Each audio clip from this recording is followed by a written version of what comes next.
आओ बच्चों, आज मैं आपको एक रहमदिल लड़के की कहानी सुनाती हूँ जिसका नाम हम्माद था। हम्माद की उम्र सिर्फ 10 साल थी, मगर वह बड़े लोगों की तरह हमेशा अपने साथ वाले बच्चों का ख्याल रखता था। चाहे वो इसके दोस्त हैं या नहीं, वो हमेशा बच्चों के साथ अपनी चीज़ें, गिफ्ट और लंच शेयर करता था। एक मर्तबा का ज़िक्र है कि हम्माद ने अपने घर वालों के साथ छुट्टियों में अपने गांव सवात घूमने का प्रोग्राम बनाया। इतने अरसे बाद ये पहला मौका था कि हम्माद अपने वालिदैन के साथ गांव जा रहा था। हम्माद के वालिदैन लाहौर में रहते थे, मगर वो अपनी मसरूफियात की वजह से बहुत कम ही गांव जाते थे। हम्माद गांव जाने के लिए बहुत खुश था, क्योंकि हम्माद को अपना गांव बहुत पसंद था। गांव में हम्माद ने अपने चचा जान के घर ठहरना था।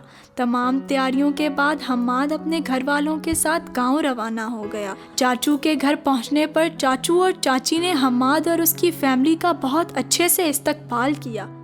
हम्माद ने अपने गांव की खूबसूरती की बहुत तारीफ़ की और चचा जान से कहा कि मुझे सारे गांव की सैर करनी है। हम्माद के चाचू सवात के उस गांव में बच्चों का एक स्कूल भी चला रहे थे।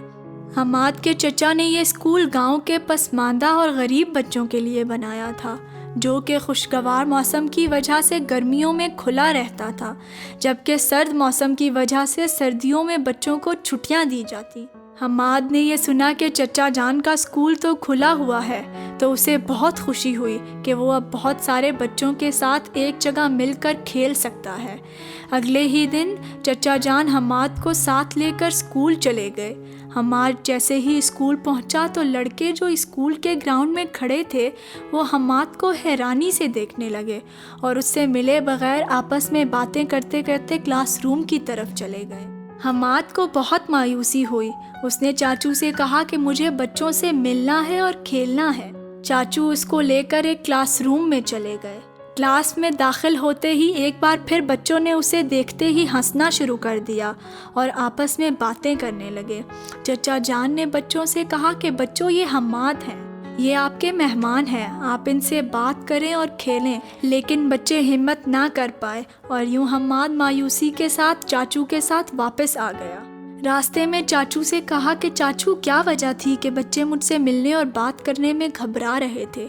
चाचू जो बात को समझ चुके थे, हम्माद से कहने लगे कि तुमने बहुत खूबसूरत रंग बिरंगे कपड़े और जूते पहन रखे थे, इसलिए वो बच्चे तुम्हें अपने जैसा नहीं समझ रहे थे, इसलिए वो हैरानी से तुम्हें देख रहे थे, लेकिन तुमसे बात करने में झिझक महसूस कर रहे थे। हम्माद यकदम चौंक गया कि ये बात उसे समझ क्यों नहीं आई। उसके दिल में ये ख्वाहिश पैदा हुई कि काश मेरे पास कोई जिन या परी आए जो सब बच्चों को मेरी तरह के कपड़े पहना दे और फिर मैं उनके साथ बातचीत कर सकूं। अगले ही दिन हम्माद ने बच्चों से बात करने की ठान ली। उसने घर वाले आम से कपड़े और जूते पहने और जाते हुए अपने साथ लाई हुई काफ़ी चॉकलेट्स, बिस्किट्स वगैरह साथ रख लीं। स्कूल पहुंचकर वो बच्चों के पास पहुंचा और उनसे सलाम किया। इस बार सब बच्चों ने उसके सलाम का जवाब दिया, बल्कि उसके करीब आ गए और यूं हम्माद बच्चों के साथ घुल मिल गया और उनमें बिस्किट्स और चॉकलेट्स तकसीम करता रहा। बच्चों ने उसे अपने साथ लंच में शामिल किया। यूं पूरा दिन हम्माद उन्हीं बच्चों के साथ रहा और उनके साथ खेलता रहा और यूं उसके गांव के बच्चों के साथ दोस्ती हो गई।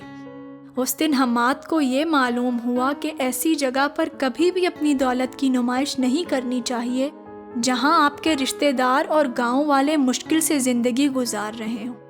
हम्माद ने बच्चों जैसा बनकर उनसे दोस्ती की और एक मिसाल कायम की और अपने घर वालों को भी ये पैगाम दिया कि अपने आप को मालो दौलत की वजह से अलग करने के बजाय अपने रिश्तेदारों, पड़ोसियों और गांव वालों से मिलजुल कर रहना चाहिए।